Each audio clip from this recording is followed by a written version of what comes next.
అంచెతనంలో పాపాన్ని ఎదిరించాలి, పాపానికి నో చెప్పాలి. ఎంతవరకు పాపానికి నో చెప్పగలుగుతున్నారు? How much can you resist sin? ఎంత పాపానికి నో, నేను ఇంక చేయను, నేను ఇంక ముట్టను, నేను ఇంక త్రాగను, నేను రాను. పరిశుద్ధాత్మ ద్వారా మనం నడిపించబడినప్పుడు పరిశుద్ధాత్ముడు మనకి పాపానికి నో చెప్తానికి శక్తిని ఇస్తాడంట. He'll give us the power to say no. నేను చేయను. చాలా మంది అనొచ్చు, అందరు చేస్తున్నారు, ఇదేం తప్పు కాదు. నో నో నో, నాకు చేసే స్వతంత్రత ఉందేమో కానీ నేను చేయను. అది జ్ఞాపకం చేసుకోండి. It is not that I don't know, I know I can, but I won't.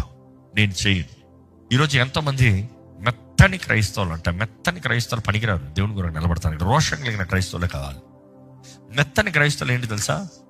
అయ్యో వారు ఏమనుకుంటారా అండి, నేను పాపం చేస్తానండి, వారు ఏమనుకుంటారండి, నన్ను నేను అపవిత్రపరుచుకుంటానండి, వారు బాధపడతారని నేను చేస్తానండి. అవసరమా?